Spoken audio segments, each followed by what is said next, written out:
Crash course series के अंतर्गत हम लोग पढ़ चुके हैं यूनिट 1, यूनिट 2, यूनिट 3 और अभी चल रहा है यूनिट 4। उसका ये लास्ट चैप्टर हम लोग कवर करने जा रहे हैं, बाकी सारा कुछ पढ़ चुके हैं। तो आज का हमारा चैप्टर है chapter 15, plant growth and development.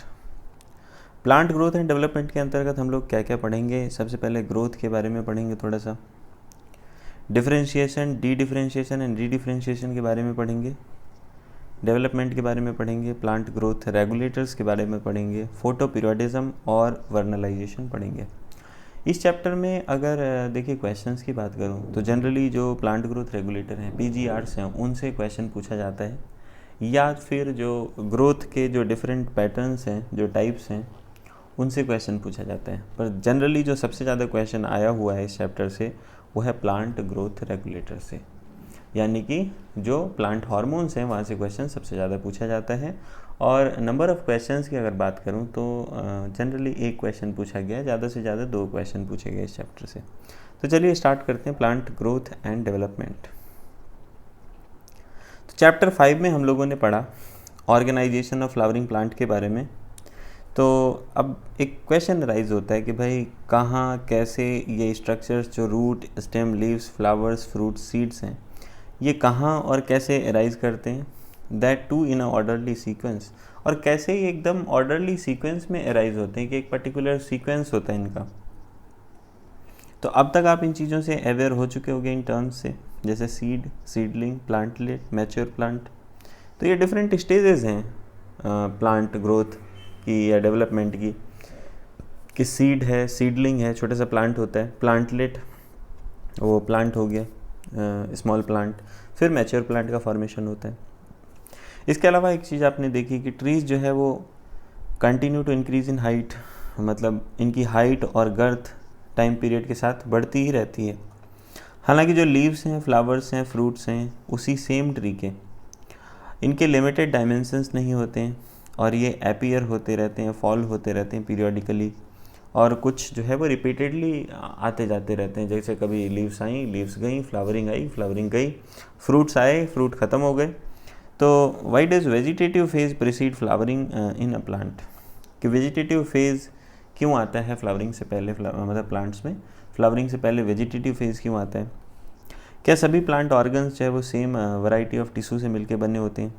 क्या कोई रिलेशन होता है स्ट्रक्चर ऑफ सेल में, टिश्यू में, ऑर्गन में और उनके फंक्शन में जो वो परफॉर्म करते हैं? तो वो तो खैर हम लोग पढ़ चुके हैं टिश्यू के बारे में, टिश्यू की डिफिनीशन के बारे में, मॉर्फोलॉजी और एनाटॉमी वाले चैप्टर पढ़े थे। आगे देखते हैं इसमें, can the structure and function of these be altered, क्या इनका जो फंक्शन है, स्ट्रक्चर है, इसको बदला जा सकता है? All the cells of plants are descendants of the zygote, जितनी भी सेल्स प्लांट में पाई जाती हैं एक्चुअली सभी उस जाइगोट का डिसेंडेंट होती हैं, सभी एक ही जाइगोट से बने होते हैं। अब सवाल ये उठता है कि कब, कैसे, मतलब क्यों, कैसे ये जो है वो different structures, different functional attributes बना लेते हैं। मतलब बाकी जितनी भी सेल्स होती है, जैसे जाइगोट से एक ही टाइप की सेल्स बनती हैं शुरू में, फिर ये डिफरेंट टाइप की सेल्स कैसे बन जाती हैं, ये क्वेश्चन अराइज होता है। तो यहाँ बात आती है कि भाई डेवलपमेंट जो होता है ना, ये 2 प्रोसेसेस का सम होता है, एक है ग्रोथ, दूसरा है डिफरेंशिएशन। तो ग्रोथ का मतलब क्या हुआ कि सेल डिवीजन होना, नंबर ऑफ सेल्स इंक्रीज होना, या फिर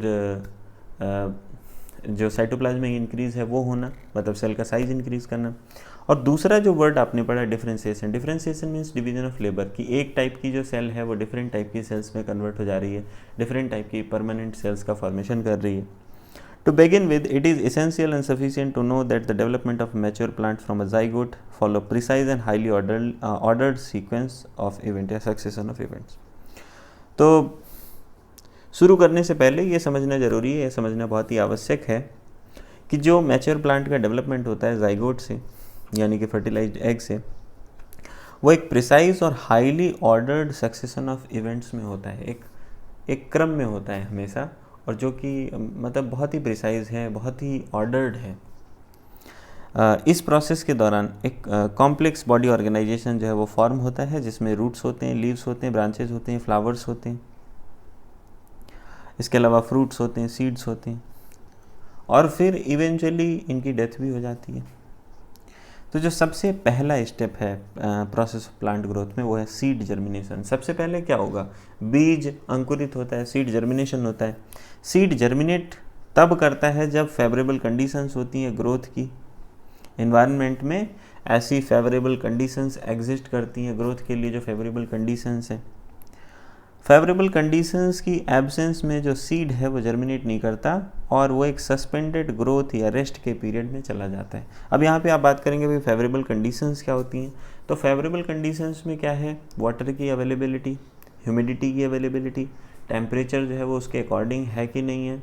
तो क्लाइमेटिक कंडीशंस पर बहुत ज़्यादा मैटर करता है, यही फेवरेबल कंडीशंस हैं। तो हमने बात करी कि जब फेवरेबल कंडीशंस नहीं होती हैं तो सीड जो है जर्मिनेट नहीं करता, वो एक सस्पेंडेड ग्रोथ के या रेस्ट के पीरियड में चला जाता है।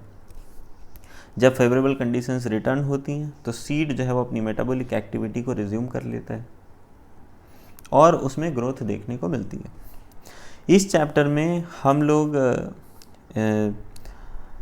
इन्हीं कुछ फैक्टर्स के बारे में स्टडी करेंगे जो प्लांट की जो ग्रोथ है उसको गवर्न करते हैं, उसको कंट्रोल करते हैं, इन्हीं डेवलपमेंटल प्रोसेसेस को। और ये जो फैक्टर्स हैं ये दोनों तरह के होते हैं, इंट्रिंसिक भी होते हैं, एक्सट्रिंसिक भी होते हैं प्लांट के लिए। मतलब प्लांट के इंटरनल फैक्टर्स हो सकते हैं, एक्सटर्नल में इन्वायरमेंटल फैक्टर्स हो सकते हैं। तो ये जैसे यहाँ पे दिखाया गया कि भाई जो सीडलिंग है उसका जर्मिनेशन और डेवलपमेंट दिखाया गया।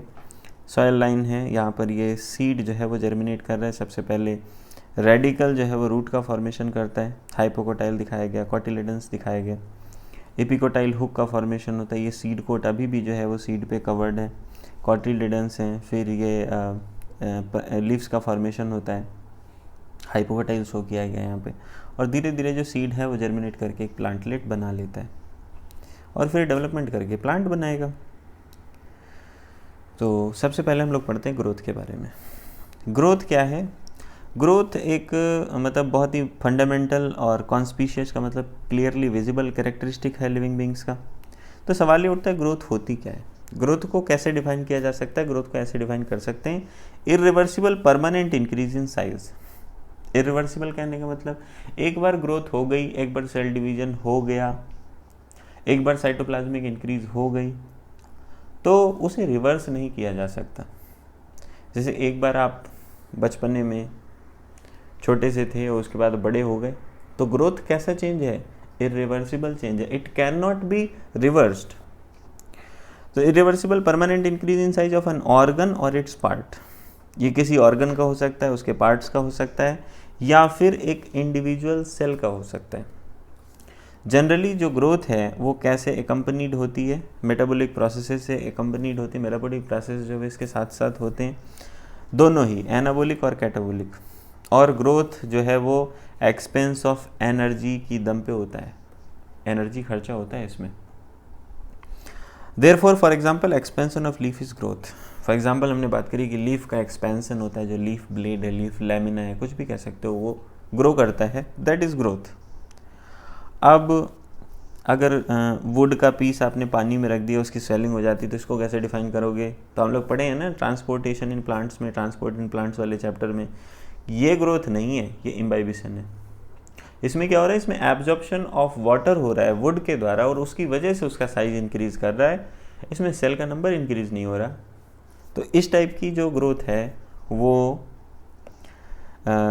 ग्रोथ नहीं है एक्चुअली, वो इम्बाइबिशन वाला प्रोसेस है, वो सिर्फ और सिर्फ साइज में इंक्रीज हो रहा है।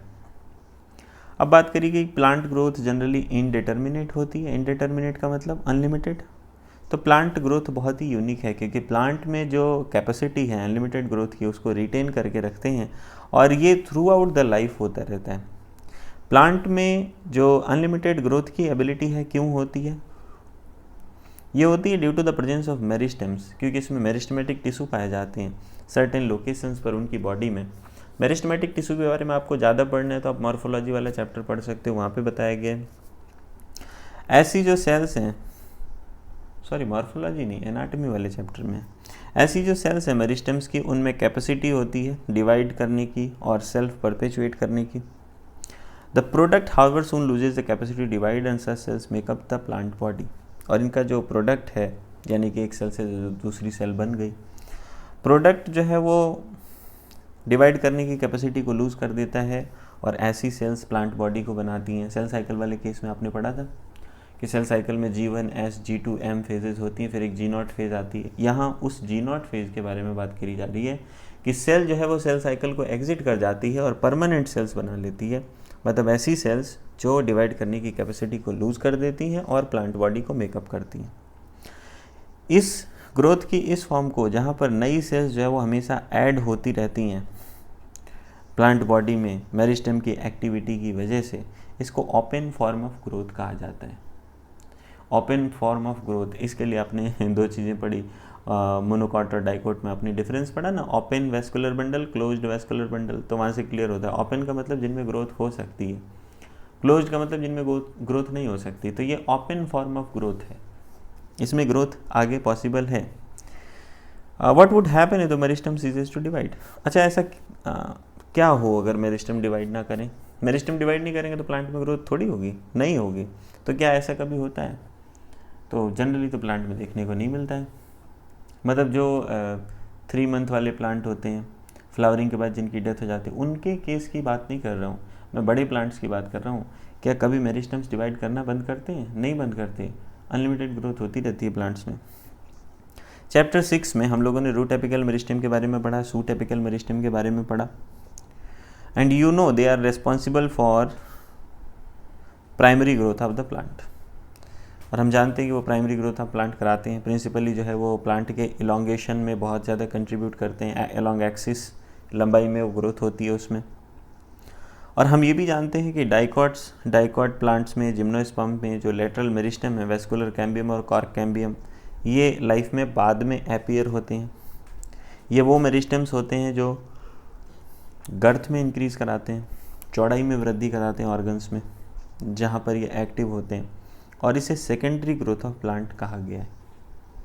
तो प्राइमरी ग्रोथ को समझा, प्राइमरी ग्रोथ जो है वो प्राइमरी मेरिस्टेम्स की वजह से होती है और सेकेंडरी ग्रोथ जो है वो सेकेंडरी मेरिस्टेम्स की वजह से होती है। यहाँ पर डायग्राम देखें थोड़ा सा, ये डायग्रामेटिक रिप्रेजेंटेशन बताया गया अलग अलग टाइप के मेरिस्टेम का। तो ये सूट एपिकल मेरिस्टेम है, ये रूट एपिकल मेरिस्टेम है। ये दोनों एक्सिस में जो इलोंगेशन कराते हैं, यानी कि एक्सिस के एलोंग ग्रोथ कराते हैं, यानी कि लेंथ में इंक्रीज़ कराते हैं।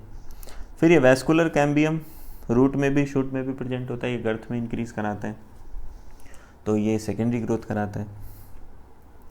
अब बात करी जाती है ग्रोथ को नापा जा सकता है, क्या ग्रोथ मेजरेबल है?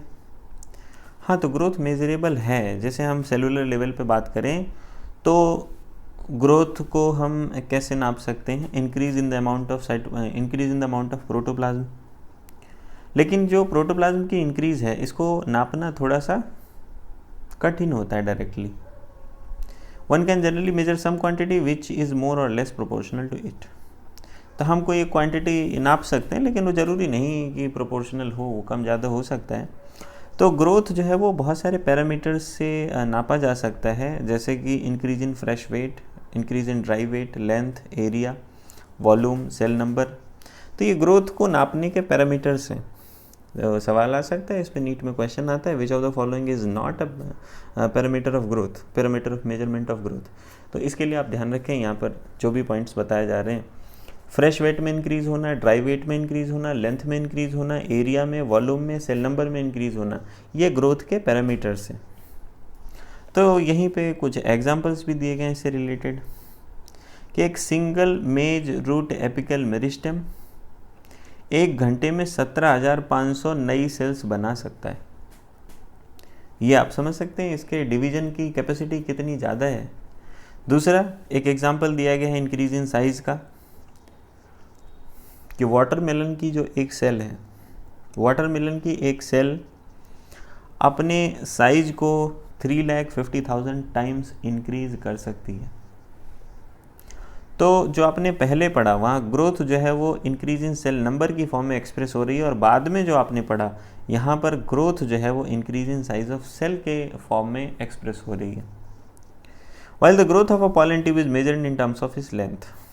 जैसे पॉलन ट्यूब की जो ग्रोथ है उसको लेंथ की टर्म्स में नापा जाता है, और सरफेस एरिया का जो इंक्रीज़ है वो डॉर्सीवेंट्रल लीफ में जो ग्रोथ हो रही होती है उसके संबंध में नापा जाता है, एरिया के संबंध में नापा जाता है, डॉर्सीवेंट्रल लीफ में जो ग्रोथ होती है। फेजेस ऑफ ग्रोथ, ग्रोथ की फेजेस कौन कौन सी होती हैं? तो ग्रोथ की फेजेस की हम बात करें तो जनरली 3 फेजेस देखने को मिलती हैं, एक मेरिस्टेमेटिक, एक एलोंगेशन, एक मैचुरेशन। तो आपने इसके बारे में भी पढ़ा है पिछले चैप्टर्स में। तो फिगर 15.3 में दिया हुआ है भाई, देख लेते हैं फिगर को ध्यान से। तो ये ABCDEFG करके बताया गया है। तो detection of zones of elongation by parallel line techniques, यहाँ पे बताया गया कि भाई पहले इतना सा पार्ट था, वो इतना ग्रो कर गया है, जो A वाला पॉइंट है यहाँ है, B वाला पॉइंट यहाँ है, C वाला पॉइंट यहाँ है, D वाला पॉइंट यहाँ है, EFG पॉइंट्स कैसे कैसे हैं। तो आप देख सकते हैं ABCD में ग्रोथ ज़्यादा देखने को मिल रही है। तो मतलब क्या है, जो एपेक्स है वहाँ पर सबसे ज़्यादा ग्रोथ हुई है। ठीक, समझते हैं इसको। Let us understand this by looking at the root tip. Root tip को देखो, आपको समझ में आ जाएगा। यहाँ पर कॉन्स्टेंटली डिवाइडिंग सेल्स होती हैं रूट एपेक्स पे और सूट एपेक्स पे। रूट एपेक्स और सूट एपेक्स पे कॉन्स्टेंटली डिवाइडिंग सेल्स होती हैं, इनको मेरिस्टेमेटिक सेल बोला जाता है, और ये मेरिस्टेमेटिक फेज ऑफ ग्रोथ को रिप्रेजेंट करते हैं। इस रीजन की जो सेल्स हैं वहाँ पर प्रोटोप्लाज्म ज़्यादा होता है, लार्ज कॉन्स्पीसियस मतलब क्लियरली विजिबल न्यूक्लियाई होता है, सेल वॉल प्राइमरी होती है, नेचर में थिन होती हैं, सेलुलोजिक होती हैं, और एबंडेंट प्लाज्मोडेस्मेटल कनेक्शंस पाए जाते हैं। इसके तुरंत बाद वाली सेल जो टिप से थोड़ा सा ऊपर हैं, वो सेल कौन सी होती हैं? Meristematic zone. मेरिस्टेमेटिक जोन से ठीक ऊपर वाली जो सेल हैं वो रिप्रेजेंट करती हैं फेज ऑफ एलोंगेशन को। यहाँ पर क्या क्या होता है? इंक्रीज्ड वोकलाइजेशन, सेल इनलार्जमेंट और न्यू सेल वॉल का डिपोजिशन होता है। ये कैरेक्टरिस्टिक्स होते हैं इस फेज़ के। फेज़ ऑफ एलोंगेशन में क्या क्या होता है? वैक्यूलाइजेशन होता है, मतलब वैक्यूल्स का फॉर्मेशन होता है, सेल का इनलार्जमेंट होता है, नई सेल वॉल का डिपोजिशन होता है। अब further away from apex, apex से थोड़ा और ऊपर जा रहे हैं, थोड़ा और दूर जा रहे हैं, और more proximal to the phase of elongation. Phase of elongation के बाद वाला जस्ट कौन सा पोर्शन है? Lies the portion of axis which is undergoing phase of maturation. इसके तुरंत बाद जो पोर्शन आता है एक्सिस का, वहाँ पर जो है वो मैचुरेशन हो रहा होता है। इस जोन की सेल्स क्या क्या कर रही होती हैं? ये अपना मैक्सिमम साइज अटेन कर लेती हैं वॉल थिकनिंग के मामले में, प्रोटोप्लाज्मिक मॉडिफिकेशंस के मामले में, और ये फेज ऑफ मैचुरेशन यानी कि मैच्योर फेज बनाती हैं। यहाँ पर सेल्स आके परमानेंट सेल्स बन गई हैं। तो मोस्ट ऑफ द टिश्यू और सेल टाइप्स हम लोगों ने चैप्टर 6 में पढ़े ही होते हैं। ठीक, तो अब हम लोग बात करते हैं ग्रोथ रेट्स के बारे में कि ग्रोथ को कैसे नापा जा सकता है, क्या क्या रेट होते हैं इनके। Increased growth per unit time is termed as growth rate. Increased growth per unit time कितना ग्रोथ इंक्रीज हो रहा है, इसी को ग्रोथ रेट बोला जाता है। रेट ऑफ ग्रोथ को मैथमेटिकली एक्सप्रेस किया जा सकता है। एन ऑर्गेनिज्म और a part of the organism can produce more cells in a variety of ways. एक ऑर्गेनिज्म या ऑर्गेनिज्म का पार्ट बहुत सारी सेल्स बना सकता है, नंबर ऑफ सेल्स इंक्रीज कर सकता है कई तरह से, कई वैरायटी ऑफ वेज में। तो यहाँ पे फिगर में समझाया गया, डायग्रामिक रिप्रेजेंटेशन है अरिथमेटिक और जियोमेट्रिक ग्रोथ का, इसको हम लोग समझते हैं। फिर आगे स्टेजेस ऑफ एम्ब्रियोनिक डेवलपमेंट में कौन कौन सी स्टेजेस होती हैं उसके बारे में भी बताया गया। सबसे पहले हम लोग बात करेंगे अरिथमेटिक और जियोमेट्रिक ग्रोथ के बारे में। देखिए अरिथमेटिक ग्रोथ में क्या होता है, ध्यान से देखना है यहाँ पे कि एक सेल डिवाइड होती रहती है, बाकी सेल्स डिवाइड नहीं करती हैं। तो इसमें जो सेल्स का इंक्रीज होता है वो कैसे होता है? 1 2 3 4 5, मतलब एक ही सेल कंटिन्यूस डिवाइड कर रही है, बाकी जो उससे बनने वाली सेल्स हैं वो डिवाइड नहीं करती। जो जियोमेट्रिक ग्रोथ है ये पैटर्न थोड़ा सा अलग होता है। जियोमेट्रिक वाले में क्या कंडीशन होती है? एक सेल से 2 सेल्स का फॉर्मेशन होता है और दोनों सेल डिवाइड करती हैं। फिर 2 सेल से 4 सेल्स का फॉर्मेशन होता है, चारों सेल डिवाइड करती हैं। तो यहाँ जो मामला होता है जियोमेट्रिक ग्रोथ में, ग्रोथ जो है वो बहुत तेज़ी के साथ होती है। अरिथमेटिक में अगर हम इसका ग्राफ बनाते हैं तो लीनियर पैटर्न आता है, इसका जो है वो एक्सपोनेंशियल पैटर्न आता है जियोमेट्रिक ग्रोथ का। अब देखते हैं जाइगोट जब डिवाइड करता है तो कैसे कैसे डिवाइड करता है, इसको भी समझेंगे। जाइगोट के केस में दोनों पैटर्न देखने को मिलते हैं। जब जाइगोट डिवाइड होना शुरू होता है तो सबसे पहले एक सेल से 2 सेल बनती हैं, 2 से 4 सेल बनती हैं, 4 से 8 सेल्स का फॉर्मेशन होता है। चाहे हम ह्यूमन एम्ब्रियो की ही बात क्यों ना कर लें, क्लीवेज देखने को मिलता है स्टार्टिंग में। अभी 12th वाला जो चैप्टर आएगा एम्ब्रियोनिक डेवलपमेंट, उसमें हम लोग पढ़ेंगे ह्यूमन रिप्रोडक्शन में। तो सेल्स जो डिवीजन करने की कैपेबल है वो यहाँ पे ब्लू से दिखाई गई हैं। और फाइनली क्या होता है, जब 8 सेल्ड स्टेज आ गई, अब जो फर्दर ग्रोथ है वो कैसे हो रही है, इस पर्टिकुलर एम्ब्रियो के बारे में, इस पर्टिकुलर जाइगोट का डेवलपमेंट दिखाया गया या एम्ब्रियो डेवलपमेंट दिखाया गया। तो इसमें दोनों तरह की ग्रोथ देखने को मिलती है। पहले हुई ज्योमेट्रिक फेज़, फिर आ गई अरिथमेटिक फेज़। फिर जो डिवाइड होने वाली सेल्स हैं वो एक पास आ गई और वो कंटिन्यू डिवाइड करती जा रही हैं। अब ऐसी सेल्स का भी फॉर्मेशन होने लग गया जो डिवाइड करने की कैपेसिटी लूज़ कर देती हैं। तो यहाँ पर ज्योमेट्रिक और अरिथमेटिक फेज़ दोनों देखने को मिलती हैं। क्लियर? तो ग्रोथ रेट जो हमने देखा, इंक्रीज में जो ग्रोथ रेट है वो अरिथमेटिक या ज्योमेट्रिक कुछ भी हो सकता है। फिगर 15.4, फिगर 15.4 पीछे अच्छा देख चुके हम लोग। अरिथमेटिक ग्रोथ में क्या होता है समझें। माइटोटिक सेल डिवीजन के बाद केवल एक डॉटर सेल डिवाइड, मतलब कंटिन्यू टू डिवाइड, एक ही डॉटर सेल डिवाइड करती है जबकि दूसरी डिफरेंशिएट कर जाती है, मैच्योर हो जाती हैं। और ये सिंपलेस्ट एक्सप्रेशन है अरिथमेटिक ग्रोथ का। सिंपलेस्ट एक्सप्रेशन अरिथमेटिक ग्रोथ का जो रूट इलोंगेशन में देखने को मिलता है कांस्टेंट रेट पे, वो फिगर 15.5 में दिखाया गया। यहाँ पे क्या हो रहा है, जब हम लेंथ को लेंथ ऑफ ऑर्गन को अगेंस्ट टाइम जो है वो प्लॉट करते हैं तो वहाँ पे एक लीनियर कर्व देखने को मिलता है, एक लीनियर ग्रोथ देखने को मिलती है। टाइम के साथ साथ नंबर ऑफ सेल्स इंक्रीज हो रहा था सिंपली। मैथमेटिकली हम इसको कैसे एक्सप्रेस कर सकते हैं, L T equal to L not plus R T. L T क्या है, length at time T. L not क्या है, length at time zero. Time zero पे लेंथ जो है वो इनिशियल लेंथ, फिर फाइनल लेंथ टाइम टी पे। और आर क्या है, ग्रोथ रेट है या एलोंगेशन पर यूनिट टाइम है। तो इससे आप कई सारी चीज़ें निकाल सकते हो। जैसे रेट ऑफ ग्रोथ अगर आपको कैलकुलेट करना हो तो कोई भी प्लांट पार्ट में आपने मार्क कर दिया या स्केल लगा के छोड़ा है, निशान लगा के छोड़ दिया वहाँ पे, इसके भी ग्रोथ, इसके भी लेंथ इतनी है और 1 घंटे में जो है वो थोड़ा सा बढ़ जाता है, तो फाइनल इनिशियल वैल्यू डालो, यहाँ पे टाइम डालो और रेट ऑफ ग्रोथ आप कैलकुलेट कर सकते हो। ठीक, अब आगे देखते हैं कि भाई ज्योमेट्रिकल ग्रोथ में क्या होता है। मोस्ट सिस्टम्स में जो इनिशियल ग्रोथ है वो स्लो होती है, लैग फेज, फिर ये रैपिडली इंक्रीज करता है एक्सपोनेंशियल रेट पे, इसको लॉग या एक्सपोनेंशियल फेज बोला जाता है। यहाँ पर दोनों ही प्रोजेनी सेल्स माइटोटिक डिवीजन के बाद डिवाइड करने की एबिलिटी को रिटेन रखती हैं और कंटिन्यू डिवाइड करती रहती हैं। हालांकि न्यूट्रिएंट सप्लाई कम होने की वजह से, न्यूट्रिएंट सप्लाई लिमिटेड होने की वजह से जो ग्रोथ है वो कम हो जाती है, स्लो डाउन हो जाती है, जिसकी वजह से फिर फाइनली स्टेशनरी फेज आ जाती है। अगर हम यहाँ पर ग्रोथ के पैरामीटर्स को, पैरामीटर ऑफ ग्रोथ को अगर अगेंस्ट टाइम प्लॉट करें तो हमको एक टिपिकल सिग्मॉइड या एस शेप कर्व देखने को मिलता है। फिगर 15.6 में दिखाया गया, इसको ध्यान से देखें। तो इनिशियल जो ग्रोथ फेज होती है वो कैसी होती है, उसको बोलते हैं लैग फेज, धीरे धीरे होती है। जैसे 1 सेल से 2 सेल्स का बनना, 2 से 4 का बनना, तो 1 से 2 बनना, 2 से 4 बनना, यहाँ तक तो आपको दिख रहा है स्लो हो रहा है। 4 से 8 आगे एक्सपोनेंशियल वाला फैक्टर, 4 से 8 सेल्स का फॉर्मेशन होना, 8 से 16, 16 से 32, 32 से 64, 128, 256, 512, फिर 1024, 2048, ये वाली जो फेज है इसको एक्सपोनेंशियल फेज बोला जाता है। और फाइनली क्या होता है, जो न्यूट्रिएंट हैं वो लिमिटिंग हो जाते हैं। जब न्यूट्रिएंट लिमिटिंग हो जाते हैं तो ग्रोथ जो है वो धीरे धीरे स्टेशनरी फेज में चली जाती है कि अब सेल्स को न्यूट्रिशन ही नहीं मिल रहा है, वो उतनी तेज़ी से साइटोप्लाज्मिक ग्रोथ हो नहीं रही है, तो डिवीजन कहाँ से होगा। और सेल्स को डिवाइड होने के लिए एनर्जी भी तो चाहिए, तो इसके लिए न्यूट्रिएंट्स की आवश्यकता होती है। तो ये सिग्मॉइड ग्रोथ हो गया जो कि ज्योमेट्रिक ग्रोथ को रिप्रेजेंट करता है। आगे देखते हैं, सिग्मॉइड ग्रोथ जो होती है, सिग्मॉइड कर्व, ये कैरेक्टरिस्टिक है लिविंग ऑर्गेनिजम्स का जो कि नेचुरल एनवायरनमेंट में ग्रो कर रहे होते हैं। और ये टिपिकल है सभी सेल्स के लिए, सभी टिश्यूज़ के लिए, सभी ऑर्गन्स के लिए जो प्लांट में होते हैं।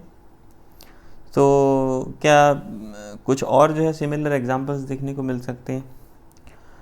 What kind of curve can you expect in a tree showing seasonal activities. Seasonal activities जिस ट्री में देखने को मिलती हैं उसमें कैसा कर्व ऑब्टेन कर सकते हो। तो देखो, रियलिस्टिक ग्रोथ जो है वो ऐसी ही होती है। दूसरे ग्रोथ कर्व्स भी हम ऑब्टेन कर सकते हैं, जैसे हम माइक्रोब्स को ग्रो कर रहे हों किसी पर्टिकुलर न्यूट्रिएंट सोल्यूशन में, जैसे ईस्ट को ग्रो कराया जाता है, और कंटिन्यूसली हम प्रोडक्ट को रिमूव करते जा रहे हों, नया मीडियम देते जा रहे हो, न्यूट्रिएंट लगातार ऐड करते जा रहे हो, तो वहाँ पे जे शेप्ड कर्व देखने को मिलता है। जो लैग फेज आपने देखें यहाँ ध्यान से, आपने लैग फेज देखी, एक्सपोनेंशियल फेज बेस देखी, तो अगर आप कंटिन्यूस न्यूट्रिएंट ऐड करते जाएंगे किसी आर्टिफिशियल मीडियम में तो स्टेशनरी फेज़ नहीं आएगी, वहाँ पर एक्सपोनेंशियल फेज़ कंटिन्यूस मेंटेन रहेगी, और उसे मेंटेन करने के लिए हमें कुछ प्रयास करना पड़ेगा, कंटिन्यूस की न्यूट्रिएंट ऐड करते रहना है, तो वहाँ पर आपको जे शेप्ड ग्रोथ का कर्व देखने को मिलेगा। खैर ऐसे कंडीशन क्वेश्चन पूछे जा सकते हैं। एक्सपोनेंशियल ग्रोथ को कैसे एक्सप्रेस किया जाता है, इसको एक्सप्रेस करने के लिए फॉर्मूला है W1 equal to W0 ERT। W1 जो है फाइनल साइज़ है, ये वेट, हाइट या नंबर कुछ भी हो सकता है। W0 यानी W0 इनिशियल साइज़ है और ये पीरियड की बिगिनिंग के पहले था। R जो है वो ग्रोथ रेट है और T टाइम है ग्रोथ का, और जो E है ये नेचुरल लॉग का बेस है। यहाँ पर R जो है वो रिलेटिव ग्रोथ रेट भी हो सकता है, और it is also measure of the ability of the plant to produce new plant material refer to as efficiency index. तो ये प्लांट की एबिलिटी का मेजरमेंट है कि प्लांट जो है वो नया प्लांट मटेरियल कितनी एफिशिएंसी के साथ बना सकता है, तो इसीलिए इसको एफिशिएंसी इंडेक्स भी कहा जाता है। क्योंकि जो फाइनल साइज़ है W1 वो इनिशियल साइज़ पे डिपेंड करता है W0 पे। तो यहाँ पे देखेंगे दो लीव्स को दिखाया गया है, एक का जो इनिशियल सरफेस एरिया है वो 5 सेंटीमीटर स्क्वायर है और फाइनल जो है वो 10 सेंटीमीटर स्क्वायर है। दूसरे में आप देख सकते हैं इनिशियल जो है वो 50 सेंटीमीटर स्क्वायर है, फाइनल जो है वो 55 सेंटीमीटर स्क्वायर है।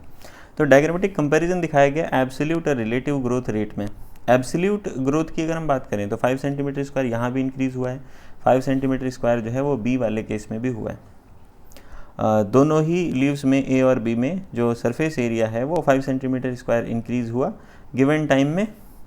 लेकिन जब हम रिलेटिव ग्रोथ की बात करते हैं तो रिलेटिव ग्रोथ जो है मतलब ग्रोथ रेट इनिशियल पे डिपेंड करता है, तो रिलेटिव ग्रोथ की जब हम बात करेंगे यहाँ पर तो इंक्रीज़ कितना हुआ 5 और इनिशियल कितना था 5/5 इंटू 100 जब हम करेंगे तो यहाँ पे 100% इंक्रीज़ हुआ है, यानी कि जितना पहले से था उसका ठीक डबल हो गया, 100 + 100 200 हो गया।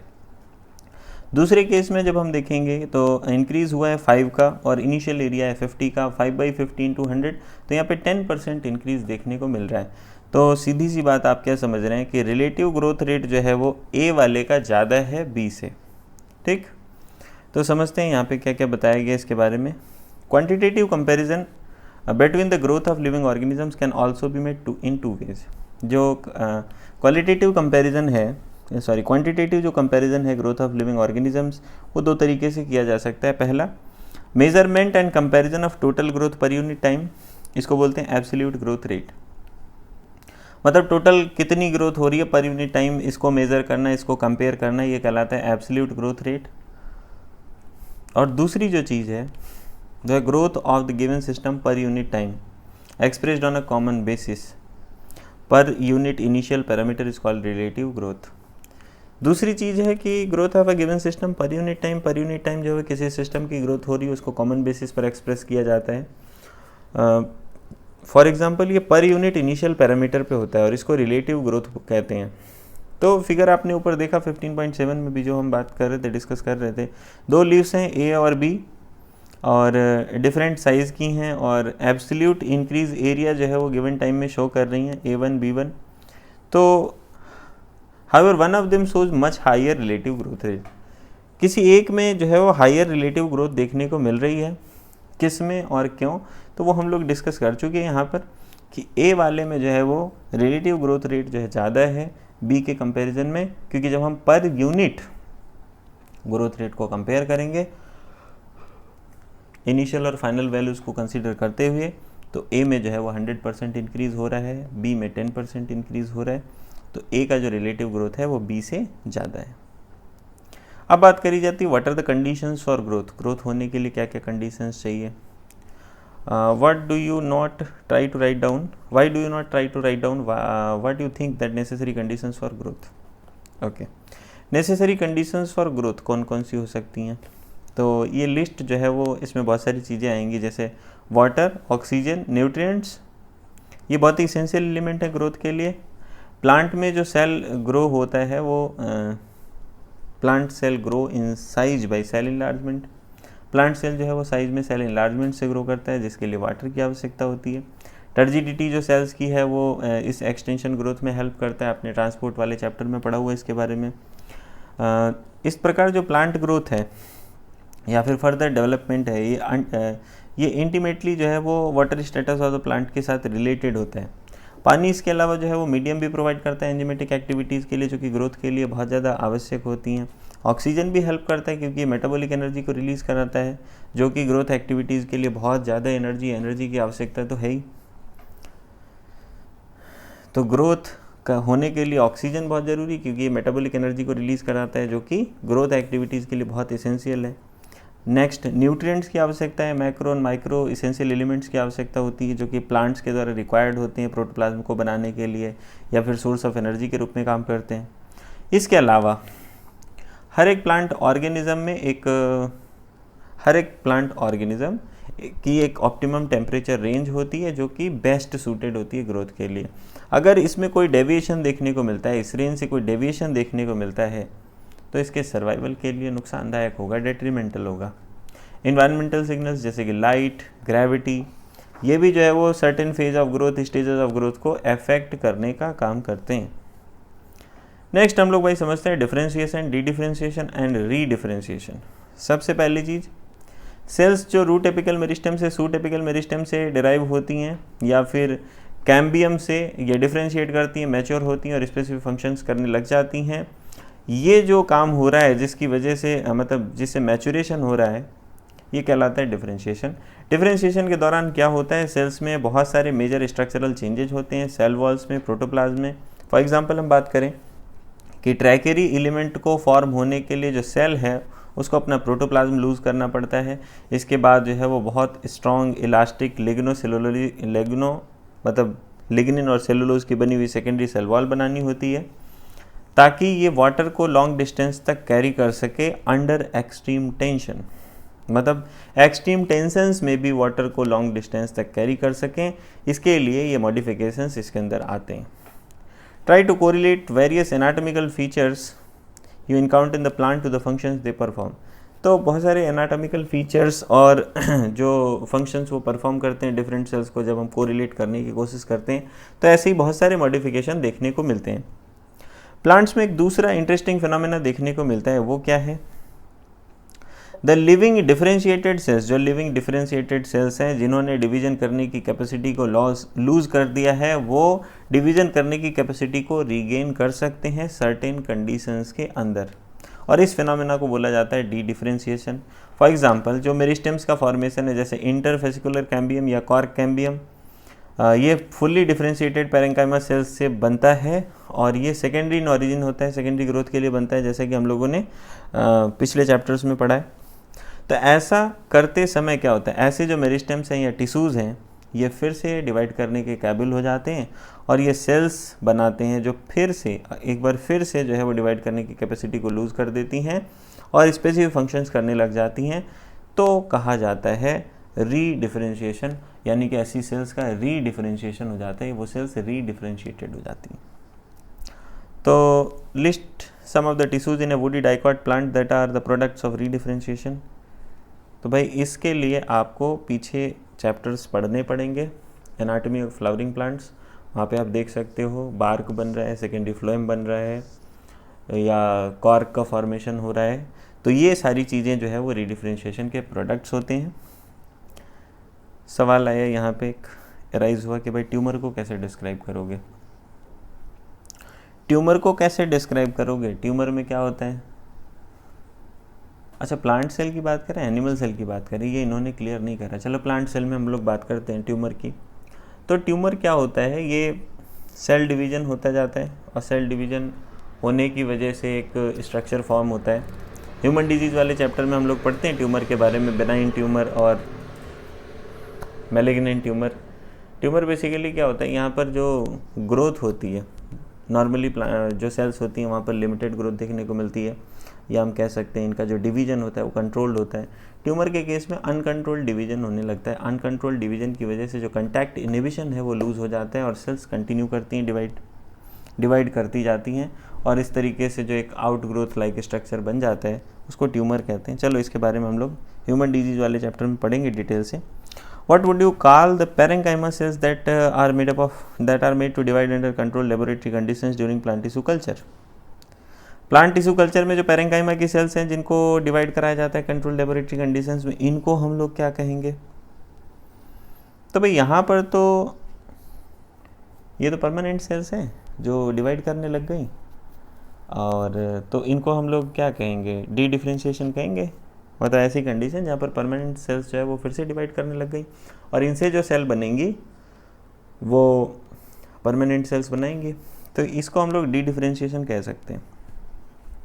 Recall in section 15.1.1 we have mentioned that growth in plants is open। तो पिछले सेक्शन में हम लोगों ने क्या पढ़ा कि प्लांट में ग्रोथ जो होती है वो ओपन टाइप की होती है, ये इनडिटर्मिनेट होती है या फिर डिटर्मिनेट हो सकती है। और अब हम कह सकते हैं कि जो डिफरेंशिएशन है प्लांट्स में वो भी ओपन होता है कि एक बार जो सेल्स या टिश्यूज़ जो बन जाते हैं सेम मेरिस्टेम से, वो डिफरेंट स्ट्रक्चर्स बनाते हैं मैच्योरिटी पे। तो जो फाइनल स्ट्रक्चर है जो मैच्योरिटी पे बना सेल का, टिश्यू का, वो डिटरमाइन होता है लोकेशन ऑफ सेल, कि सेल की लोकेशन कहाँ पे है, वो सेल जो है वो उस पूरे स्ट्रक्चर में कहाँ पे आ रही है। जैसे बाहर वाली सेल्स एपिडर्मिस बनाती हैं, फॉर एग्जांपल जो cells away from root apical meristem है, रूट एपिकल मेरिस्टेम से दूर वाली सेल्स हैं वो डिफरेंशिएट करके रूट कैप सेल्स बनाती हैं, जबकि जो पेरीफेरी की तरफ चली जाती हैं वो एपिडर्मिस बनाती हैं। तो ऐसे बहुत सारे एग्जांपल्स आपको देखने को मिलेंगे, प्लांट टिश्यू वाले चैप्टर में आप लोग पढ़ सकते हैं, पिछले चैप्टर्स में। Can you add a few more examples to the open differentiation correlating the position of cells to position of an organ?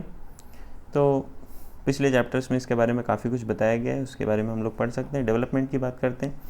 Development एक टर्म है जिसके अंतर्गत सभी चेंजेस को इंक्लूड किया जाता है जो भी एक ऑर्गेनिज्म में आ रहे होते हैं, जब वो अपनी लाइफ साइकिल के दौरान जो भी चेंजेस आते हैं। जैसे हम प्लांट की बात करें तो जर्मिनेशन से लगा के, सीड जर्मिनेशन से लगा के सेनिसेंस तक जितने भी चेंजेस इसकी लाइफ में आते हैं उसको डेवलपमेंट के अंतर्गत रखा जाता है। डायग्रामेटिक रिप्रेजेंटेशन दिखाया गया है सीक्वेंस ऑफ प्रोसेसेस का, जो कि development of cell of higher plants को कंस्टिट्यूट करते हैं, कि मतलब हायर प्लांट की सेल में कौन कौन से प्रोसेसेस होते हैं उनके बारे में बताया गया। ये टिश्यू और ऑर्गन्स के लिए भी एप्लीकेबल होता है। तो समझते हैं भाई ये क्या चार्ट समझाया गया है, ध्यान से देखिएगा। एक मेरिस्टेमेटिक सेल है। मेरिस्टेमेटिक सेल में सबसे पहले प्लाज्मेटिक ग्रोथ होती है, यानी कि न्यूक्लियोसाइटोप्लाज्मिक रेशियो डिस्टर्ब होता है। न्यूक्लियोसाइटोप्लाज्मिक रेशियो को मेंटेन करने के लिए माइटोसिस होती है, यानी कि डिवीजन हो गया। तो सेल डिवीजन हुआ, ये आपको एरो दिखाया गया। सेल डिवीजन से क्या हो रहा है, सेल का नंबर इंक्रीज कर रहा होता है। सेल का नंबर इंक्रीज हुआ तो उनमें डिफरेंशिएशन हुआ। डिफरेंशिएशन हुआ, डिफरेंशिएशन होने के बाद अब डिफरेंशिएशन होने के लिए क्या होगा, एक्सपेंशन हुआ, दैट इज इलोंगेशन। मैच्योरेशन हुआ और मैच्योर सेल का फॉर्मेशन हो गया। अब देखो मुझे लगता है ना यहाँ पे कुछ चीज़ें मिसिंग है, मैं उनको ऐड कर दूंगा। मैच्योर सेल का क्या हो गया, सेनिसेंस हो गया, डेथ हो गई। लेकिन मैच्योर सेल में आपने कुछ और चीज़ें ऐड कर देते हैं। चलो ये हो गया डिफरेंशिएशन, यहीं तक ऐड करना है?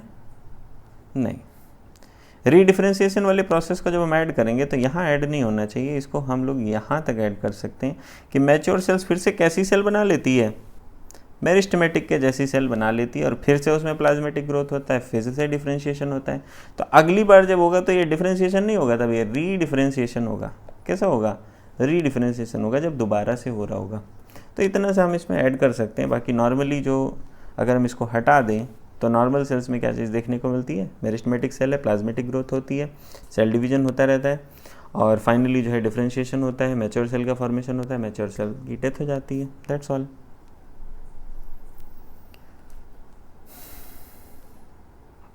प्लांट्स में डिफरेंट पाथवे देखने को मिलते हैं in response to different environmental conditions, या फेजेस ऑफ लाइफ में जो है अलग अलग तरह का पाथवे, अलग अलग तरह का ग्रोथ देखने को मिलता है अलग अलग स्ट्रक्चर्स में, और इस एबिलिटी को बोला जाता है प्लास्टिसिटी। जैसे कि कॉटन में हेट्रोफिली देखने को मिलती है, कोरिएंडर में, लार्कस्पर में। ऐसे प्लांट्स में जो लीव्स जुवेनाइल प्लांट में होती हैं वो शेप में डिफरेंट होती हैं मैच्योर प्लांट की लीव्स से। दूसरी तरफ जो लीफ की शेप में डिफरेंस देखने को मिलता है जो एयर में बनती हैं, एयर में प्रोड्यूस होती हैं, या दूसरी जो वाटर में प्रोड्यूस होती हैं, बटर कप में ऐसा देखने को मिलता है। ये भी एक हेट्रोफिलस डेवलपमेंट का रिप्रेजेंटेशन है, और हेट्रोफिलस डेवलपमेंट यहाँ पर एनवायरनमेंट की वजह से हो रहा होता है, और इस फेनामेना को भी प्लास्टिसिटी कहते हैं। ये एक बढ़िया एग्जाम्पल है जो हेट्रोफिली का फिनोमेना है, ये भी प्लास्टिसिटी का एग्जाम्पल है। यहाँ पर हम लोग देख सकते हैं हेट्रोफिली लार्कस्पर में और बटर कप में देखने को मिलती है। बी वाला बटर कप में समझाया गया है टेरेस्ट्रियल प्लांट की जो है लीफ है ये वाटर हैबिटेट की लीफ है। वाटर हैबिटेट की लीफ मॉडिफाइड हो जाती है, क्यों? ताकि वाटर का जो मूवमेंट है उसकी वजह से उस पर कम से कम रेजिस्टेंट क्रिएट करे वाटर के लिए, और वाटर आसानी से मूव हो सके, लीफ को जो है डैमेज कम से कम हो, इसलिए वो ऐसी हो जाती है। टेरेस्ट्रियल हैबिटेट जो है वो अलग तरह की होती है।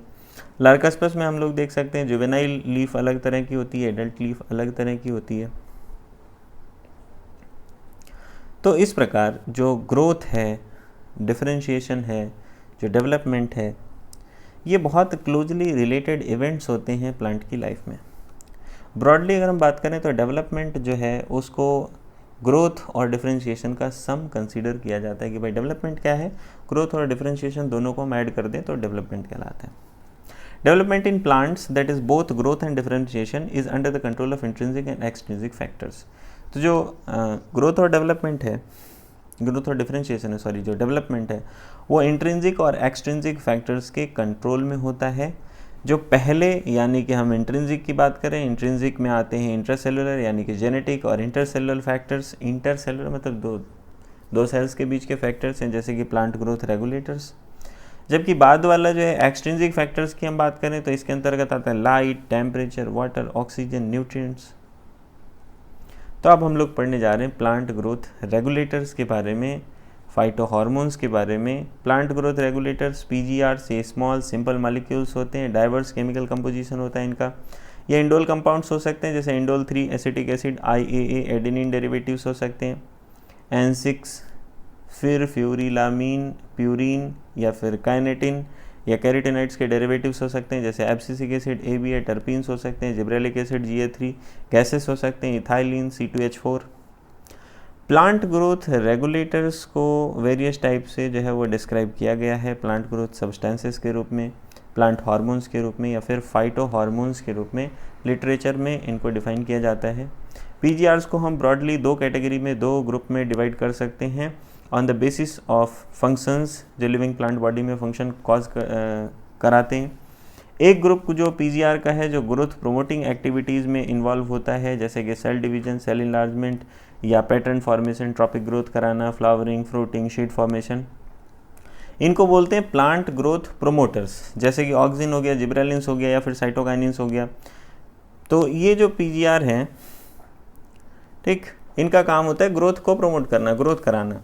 एक दूसरा ग्रुप है वो इम्पॉर्टेंट रोल प्ले करते हैं, प्लांट जो है वो जब इम्पॉर्टेंट रोल प्ले करता है, कब? जब वुंड है या स्ट्रेस है बायोटिक या एबायोटिक ऑरिजिन की, तो वहाँ पर जो इम्पॉर्टेंट रोल प्ले करते हैं उनको एक दूसरे ग्रुप में इंक्लूड किया गया है, जो कि बहुत सारी ग्रोथ इनहिबिटिंग एक्टिविटीज़ कराते हैं, जैसे कि डॉर्मेंसी, एब्सिसन। तो इनको जो है वो ग्रोथ इनहिबिटर्स बोला जाता है। पीजीआर एब्सिसिक जो है वो इस ग्रुप को बिलोंग करता है। गैसियस पीजीआर, इथाइलिन, इन दोनों ही ग्रुप में फिट नहीं होता, लेकिन अधिकतर जो है वो इनहिबिटर ही होता है ग्रोथ एक्टिविटीज़ का। तो इस तरीके से दो ग्रुप हो गए प्लांट ग्रोथ रेगुलेटर्स के, एक हो गया ग्रोथ प्रोमोटिंग, एक हो गया ग्रोथ इनहिबिटिंग। और गैसेस पीजीआर, इथाइलिन दोनों में फिट नहीं होता है, तो ये अलग से हो गया। अब समझते हैं प्लांट ग्रोथ रेगुलेटर्स की डिस्कवरी कैसे हुई थी। प्लांट ग्रोथ की डिस्कवरी भी जो है बहुत एक अमेजिंग टॉपिक है। हर एक जो 5 मेजर ग्रुप्स हैं पीजीआर के, इनकी जो डिस्कवरी है एक्सीडेंटल है। तो ये कहाँ से स्टार्ट हुआ? चार्ल्स डार्विन ने जो है वो ऑब्जर्वेशन किए थे, और उनके सन फ्रांसिस डार्विन ने, जब ये कॉलियोप्टाइल्स को ऑब्जर्व कर रहे थे कैनरी ग्रास में, तो इन्होंने पाया कि जो कैनरी ग्रास के कॉलियोप्टाइल हैं ये यूनिलेटरल इल्यूमिनेशन को रेस्पॉन्स करते हैं। यूनिलेटरल इल्यूमिनेशन का मतलब हुआ एक साइड से लाइट डाल रहे हैं और उसको ये रेस्पॉन्स कर रहे हैं। तो growing towards the light source, light के सोर्स की तरफ ग्रो करते हैं, इसको बोलते हैं फोटोट्रॉपिज्म। देख सकते हैं यहाँ पे डायग्राम दिखाया गया, एरो जो है वो रिप्रेजेंट कर रहे हैं लाइट सोर्स को। सीरीज ऑफ एक्सपेरिमेंट के बाद ये कंक्लूड किया गया कि जो टिप ऑफ कॉलियोप्टाइल है वहाँ पर was the site of transmittable influence. ये एक ट्रांसमिट हो सकने वाले इन्फ्लुएंस की वजह से हो रहा था, जो कि बेंडिंग कॉज करता था इंटायर कॉलियोप्टाइल की। बाद में ऑक्सिन को आइसोलेट किया गया FW वेंट के द्वारा tip of coleoptiles of oat seedling के जो कोलियोप्टाइल्स थे वहाँ से ऑक्सिन को आइसोलेट किया FW वेंट ने। तो इस तरीके से जो है ऑक्सिन की डिस्कवरी हुई। देखो कौन सा एक्सपेरिमेंट किया था इन्होंने। जो एरो हैं वो किसको रिप्रेजेंट कर रहे हैं, एरो रिप्रेजेंट कर रहे हैं लाइट सोर्स को, और ये जो कोलियोप्टाइल है वो लाइट सोर्स की तरफ ग्रो करता हुआ दिखाया गया। तो इन्होंने क्या करा, जो टिप थी उसको कट कर दिया और तब पाया इन्होंने, जब टिप को कट कर दिया तो इन्होंने पाया कि अब ये लाइट सोर्स की तरफ बेंड नहीं हो रहा है। इसका मतलब जो कुछ भी था जिसकी वजह से ये लाइट सोर्स की तरफ ग्रो कर रहे थे वो टिप में ही था। फिर इन्होंने क्या करा, उस कटी हुई टिप को एक का टिप काट के दूसरे जो जिसका टिप हटा चुके थे पहले से वहाँ पे फिर से रख दिया। तो इन्होंने पाया कि जब टिप जो है वो वापस से स्टिक कर दिया गया है तो फिर से वो लाइट की तरफ बेंडिंग शो कर रहा है। तो इस तरीके से कंक्लूड किया कि जो कुछ भी है वो टिप पे ही है। बाद में यहाँ से ऑक्सिन आइसोलेट किया गया FW वेंट के द्वारा। तो इस तरीके से ऑक्सिन की डिस्कवरी हुई थी। आगे बात करी जाती है बकाने, एक फुली सीडलिंग डिजीज़ है राइस सीडलिंग्स की और एक फंगल पैथोजन की वजह से होती है। नाम है जिब्रेला फ्यूजिकुरोई। ई कुरोसावा साइंटिस्ट हैं, 1926 में इन्होंने कुछ रिपोर्ट किया कि राइस की सीडलिंग में कुछ सिम्टम्स आ रहे हैं डिजीज़ के। जब इनको जो है वो स्टेराइल फिल्ट्रेट ऑफ फंगस के साथ ट्रीट किया जाता है और ये एक्टिव सब्सटेंस बाद में आइडेंटिफाई किए गए जिब्रेलिक एसिड के रूप में। ठीक, एफ स्कूग और उनके कोवर्कर्स ने ये पाया कि इंटरनोडल सेगमेंट जो है टोबैको स्टेम के, और उनमें जो है वो एक उनका जो कैलस है यानी कि अनडिफरेंशिएटेड सेल्स का एक मास है, वो तभी प्रोलिफरेट करता है जब उनमें ऑक्सिन न्यूट्रिएंट मीडियम में ऑक्सिन को ऐड किया जाता है। इन एडिशन टू ऑक्सिन के अलावा न्यूट्रिएंट मीडियम में कुछ और भी डाला जाए। कुछ और क्या डाला जाए, जैसे कि वेस्कुलर टिश्यूज़ का एक्सट्रैक्ट डाला जाए, ईस्ट एक्सट्रैक्ट डाला जाए, कोकोनट मिल्क डाला जाए या DNA डाला जाए। तो बाद में मिलर ने 1955 में इसको आइडेंटिफाई किया और क्रिस्टलाइज किया साइटोकाइनेसिस प्रोमोटिंग एक्टिविटीज़ को, और बाद में इनको नाम दिया गया काइनेटिन। काइनेटिन कहाँ से आइसोलेट किए गए थे, इस पे क्वेश्चन भी पूछा जाता है। कोकोनट मिल्क से आइसोलेट किए गए थे जनरली। तो ये साइटोकाइनेसिस प्रोमोटिंग एक्टिव सब्सटेंस था, मतलब साइटोकाइनेसिस को बढ़ावा देने वाला, सेल डिवीजन को जो है वो प्रमोट करता था। मिड 1916 के दौरान 3 इंडिपेंडेंट रिसर्चर्स थे जिन्होंने किसके बारे में बताया, इन्होंने प्यूरिफिकेशन किया, केमिकल कैरेक्टराइजेशन किया 3 अलग अलग तरह के इनहिबिटर्स का। ये था इनहिबिटर बी, एब्सिसन 2 एंड डॉर्मिन। बाद में पता लगा कि तीनों जो है वो केमिकली आइडेंटिकल हैं और इनको नाम दिया गया एब्सिसिक एसिड। H.H. कजिन्स 1910 में इन्होंने कंफर्म किया release of volatile substance from ripened orange, कि राइपेंड ऑरेंज से कुछ वोलेटाइल सब्सटेंस रिलीज़ हो रहा है, गैसियस फॉर्म में रिलीज़ हो रहा है, जिसकी वजह से पास में रखे हुए अनराइपेंड बनानाज का जो राइपिंग रेट है वो इंक्रीज हो जाता है, वो फास्ट हो जाता है। बाद में इस वोलेटाइल सब्सटेंस को आइडेंटिफाई किया गया इथाइलिन के रूप में, जो कि एक गैसियस PGR है। तो चलिए जो 5 कैटेगरीज हैं PGRs की, इनको हम लोग पढ़ते हैं डिटेल से। प्लांट ग्रोथ रेगुलेटर्स के फिजियोलॉजिकल इफेक्ट्स क्या क्या होते हैं उसके बारे में पढ़ रहे हैं। सबसे पहले हम ऑक्सिन की बात करें। ऑक्सिन ग्रीक वर्ड ऑक्सिन से आया है जिसका मतलब है टू ग्रो। पहली बार ये आइसोलेट किया गया ह्यूमन यूरिन से। Auxin term indole 3 acetic acid को दिया गया या फिर दूसरे नेचुरल या सिंथेटिक कंपाउंड्स को जिनमें ग्रोथ रेगुलेटिंग प्रॉपर्टीज़ हैं। ये जनरली जो है वो प्रोड्यूस किए जाते हैं ग्रोइंग एपिक से, स्टेम की और रूट की, जहाँ से ये माइग्रेट करके अपने रीजन्स ऑफ एक्शन पे चले जाते हैं, जहाँ पर ये काम करते हैं वहाँ तक माइग्रेट कर जाते हैं। ऑक्सिन्स जैसे कि IAA indole butyric acid, IAA and IBA, ये प्लांट से आइसोलेट किए गए हैं। दूसरा जो है naphthalic acetic acid, naphthalene acetic acid NaN2,4-D 2,4 dichlorophenoxy acetic acid,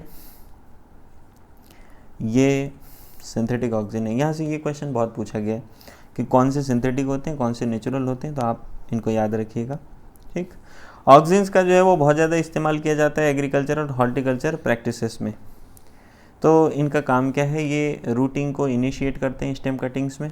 तो इसका जो है वो बहुत ज़्यादा वाइड एप्लीकेशन है प्लांट प्रोपोगेशन में।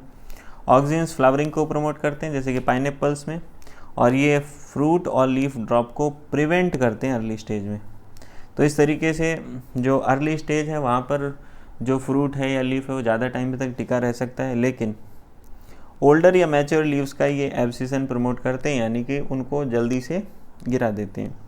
मोस्ट हायर प्लांट्स में जो ग्रोइंग एपिकल बड है वो लेटरल या एक्सिलरी बड्स की ग्रोथ को इनहिबिट करता है। इस फिनोमेना को बोला जाता है एपिकल डोमिनेंस। सीधी सी बात समझो कि प्लांट अगर लेंथ में ग्रो करता है तो लेंथ में ही ग्रो करता जाता है, क्योंकि उसका जो एपिक्स है, जो उसका एंड है बिल्कुल ऊपर वाला, उसकी वजह से ऑक्सिलरी बड की ग्रोथ नहीं हो पाती है।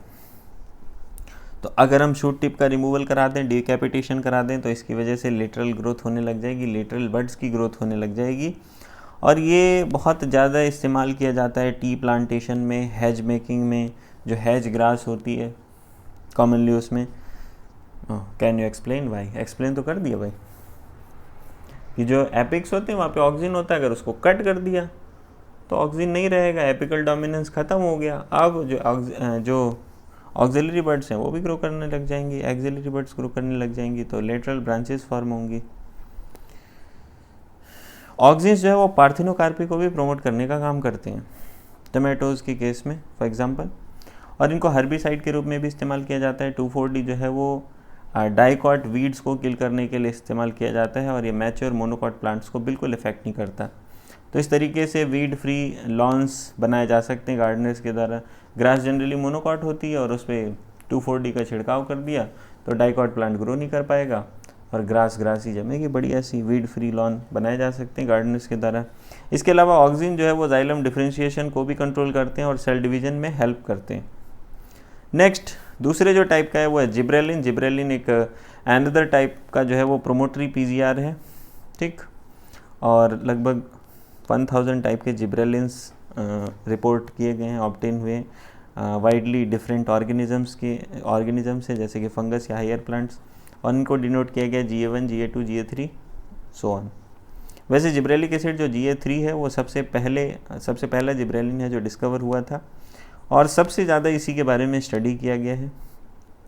सभी GA जो है वो एसिडिक होते हैं, जिब्रेलिक एसिड एसिडिक होते हैं और wide range of physiological response create करते हैं प्लांट में।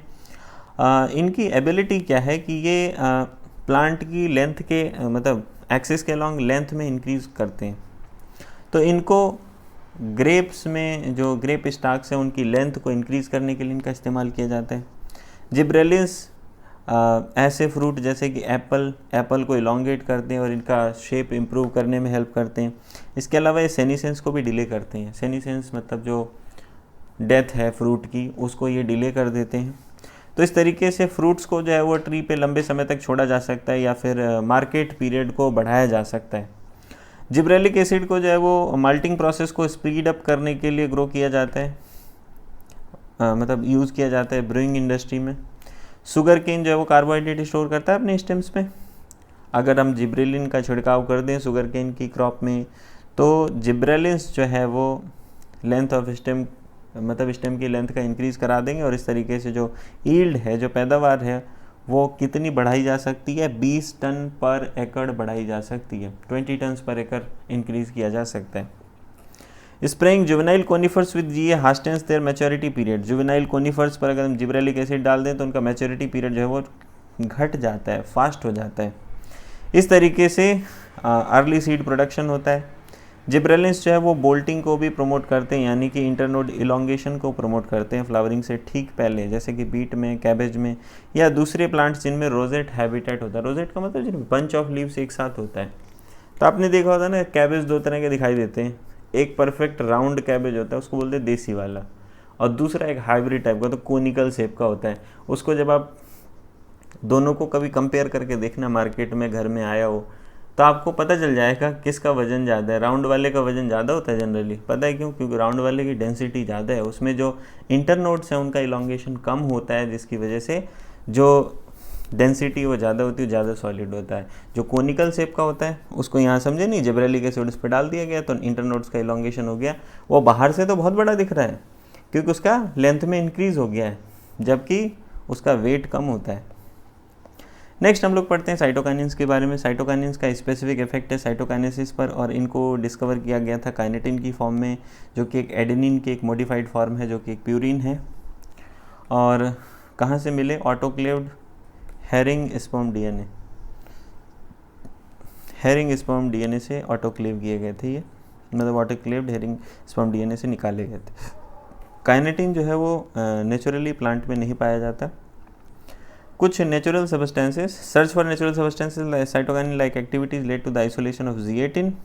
नेचुरल सब्सटेंस हम ढूंढ रहे थे जो कि साइटोकाइनिन जैसी एक्टिविटी शो करता हो, तो Z18 आइसोलेट किया गया कॉर्न कर्नल से, मतलब कॉर्न भुट्टा वहाँ से निकाला गया। इसके अलावा कोकोनट मिल्क से Z18 मिला है। Z18 की डिस्कवरी के बाद और भी बहुत सारे नेचुरली अकरिंग साइटोकाइनिन्स की खोज हुई। कुछ सिंथेटिक कंपाउंड भी हैं जो cell division promoting activities cause करते हैं, उनको भी आइडेंटिफाई किया गया। नेचुरल साइटोकाइनिन्स जनरली ऐसी जगह पर सिंथेसाइज होते हैं जहाँ पर रैपिड सेल डिवीजन देखने को मिलता है, जैसे कि रूट एपिक्स या फिर डेवलपिंग शूट बर्ड्स या फिर यंग फ्रूट्स, और ये हेल्प करता है नई लीव्स को बनाने में, क्लोरोप्लास्ट को बनाने में, लेटरल शूट ग्रोथ कराता है। इसके अलावा एडवेंटिशियस शूट फॉर्मेशन कराता है। साइटोकाइनेसिस जो है वो एपिकल डोमिनेंस को ओवरकम करता है। इसके अलावा ये न्यूट्रिएंट मोबिलाइजेशन को प्रमोट करते हैं, जो कि लीफ सेनिसेंस को डिले करने में हेल्प करता है। इथाइलिन के बारे में पढ़ते हैं। इथाइलिन एक सिंपल गैसेस PGR है, और ये लार्ज अमाउंट में सिंथेसाइज होता है टिश्यू के द्वारा, जिनमें सेनिसेंस हो रहा होता है या फिर फ्रूट की राइपनिंग हो रही होती है। इथाइलिन क्या क्या करता है प्लांट्स में? देखें, हॉरिजेंटल ग्रोथ ऑफ सीडलिंग्स की हॉरिजेंटल ग्रोथ कराता है। इसके अलावा एक्सिस की स्वेलिंग कराता है, एपिकल हुक फॉर्मेशन कराता है डाइकॉट स्वेलिंग्स में। इथाइलिन जो है वो सीनिसेंस को प्रमोट करता है, एब्सिसन कॉज कराता है प्लांट ऑर्गन्स का, स्पेशली लीव्स का, और फ्लावर्स का एब्सिसन कॉज कराता है। इथाइलिन जो है वो हाईली इफेक्टिव होता है फ्रूट राइपनिंग के लिए। फ्रूट राइपनिंग के लिए इसका बहुत इस्तेमाल किया जाता है। क्या करता है ये? बेसिकली ये रेस्पिरेशन रेट को बढ़ा देता है राइपनिंग ऑफ फ्रूट के दौरान। तो इस तरीके से राइज इन रेस्पिरेशन, मतलब रेस्पिरेशन रेट जो बढ़ता है उसको बोला जाता है रेस्पिरेटरी क्लाइमैक्टिक। इसके अलावा इथाइलिन और क्या क्या करता है? इथाइलिन जो है सीड या बड डॉर्मेंसिस को ब्रेक करने का काम करता है, यानी कि जो सीड है वो जर्मिनेट कर सकता है, बड जो है वो फ्लावर में कन्वर्ट हो सकता है। जर्मिनेशन को इनिशिएट करता है पीनट सीड्स में, और पोटैटो ट्यूबर्स में से स्प्राउटिंग कराता है। इथाइलिन जो है वो रैपिड इंटरनोड या पेटियोल इलोंगेशन को प्रमोट करता है। डीप वाटर राइस प्लांट, जो जैसे राइस प्लांट है वो डीप वाटर में है, तो उसमें जो है वो इंटरनोड या पेटियोल इलोंगेशन करा देता है, जिसकी वजह से जो लीव्स हैं या अपर पार्ट है शूट का, वो पानी के ऊपर बना रहे। इथाइलिन इसके अलावा और क्या कराता है? रूट ग्रोथ कराता है, रूट हेयर फॉर्मेशन कराता है। तो इस तरीके से प्लांट्स को हेल्प करता है कि इनका जो सरफेस, जो एब्जॉर्प्शन सरफेस है वो इंक्रीज़ हो जाए। इथाइलिन जो है वो फ्लावरिंग को इनिशिएट करने के लिए इस्तेमाल किया जाता है, और फ्रूट सेट को सिंक्रोनाइज करने के लिए यूज़ किया जाता है पाइनएप्पल्स में।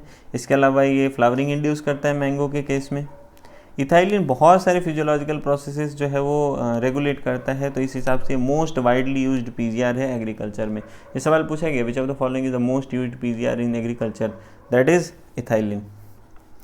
इथाइलिन का जो सबसे ज़्यादा जो कंपाउंड यूज़ किया जाता है सोर्स ऑफ इथाइलिन के रूप में, वो है इथेपॉन। इथेपॉन एक्वस सोल्यूशन में पाया जाता है। एक्वस सोल्यूशन में जो है वो रेडली एब्जॉर्ब होता है, आसानी से एब्जॉर्ब होता है, और प्लांट में जो है वो आसानी से ट्रांसपोर्ट होता है, और इथाइलिन को स्लोली रिलीज़ करता है। इथेपॉन क्या करता है? फ्रूट राइपनिंग को फास्ट कर देता है टमाटोज़ में, एप्पल्स में, और एब्सिसन को एक्सेलरेट करता है फ्लावर और फ्रूट्स में। कॉटन की थिनिंग कराता है, कॉटन फाइबर्स की, चेरी और वालनट की, और इसके अलावा फीमेल फ्लावर्स को प्रमोट करता है कोकुम्बर्स में, ताकि उनकी पैदावार को बढ़ाया जा सके, उनकी ईल्ड को इंक्रीज़ किया जा सके। नेक्स्ट हम लोग पढ़ते हैं एब्सिसिक एसिड के बारे में। जैसा कि हम लोग पहले मेंशन कर चुके हैं, जो एब्सिसिक एसिड है ABA है, वो डिस्कवर किया गया था अपने रोल के लिए कि ये एब्सिसन या डॉर्मेंसी को कंट्रोल करने का काम करता है। लेकिन दूसरे PGRs की तरह इसके भी वाइड रेंज इफेक्ट्स होते हैं प्लांट ग्रोथ और डेवलपमेंट पे। ये जनरल प्लांट ग्रोथ इनिबिटर है, और प्लांट मेटाबॉलिज्म का भी इनिबिटर होता है। ये सीड जर्मिनेशन को इनिबिट करने का काम करता है। इसके अलावा स्टोमेटा का क्लोजर कराता है। प्लांट्स का जो टॉलरेंस पावर है वेरियस स्ट्रेसेस का, मतलब डिफरेंट जो स्ट्रेसेस आते हैं, जैसे वाटर स्ट्रेस हो गया, तो प्लांट का जो टॉलरेंस पावर है उसको इंक्रीज़ करता है, इसीलिए इसको स्ट्रेस हार्मोन भी कहा जाता है।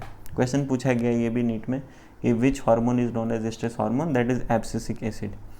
ABA जो है बहुत ही इंपॉर्टेंट रोल प्ले करता है सीड डेवलपमेंट में, मैचुरेशन में, डॉर्मेंसी में। ये डॉर्मेंसी को इंड्यूस करता है, तो इस तरीके से जो सीड्स हैं वो डेसिकेशन को विदस्टैंड कर सकते हैं या दूसरे फैक्टर्स जो अनफेवरेबल हैं ग्रोथ के लिए।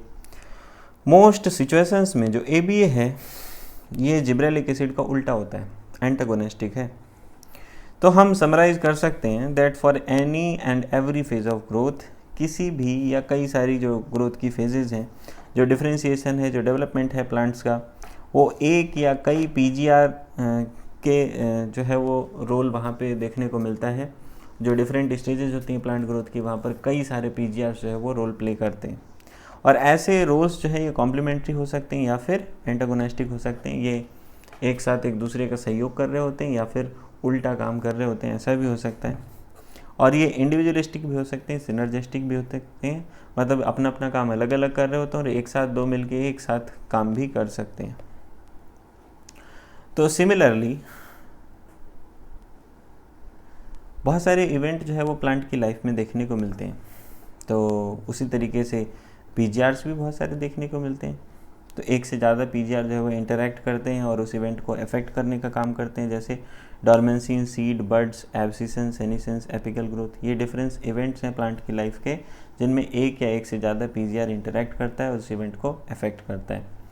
Remember the rule of PGR of only one kind of intrinsic control. हाँ समझे भाई, जो रोल ऑफ PGR है ये केवल एक तरह का इंट्रिंसिक कंट्रोल है जिसको आप पढ़ रहे थे इतनी देर से। इसके अलावा जीनोमिक कंट्रोल भी होता है, एक्सट्रिंसिक फैक्टर्स भी होते हैं जो कि इंपॉर्टेंट रोल प्ले करते हैं प्लांट की ग्रोथ और डेवलपमेंट में। बहुत सारे एक्सट्रिंसिक फैक्टर्स जैसे कि temperature, light, control of plant growth and development PGR की फॉर्म में। तो कुछ इवेंट्स यहाँ पे जो है वो बताए गए हैं, जैसे vernalization, flowering, dormancy, seed germination, plant movements.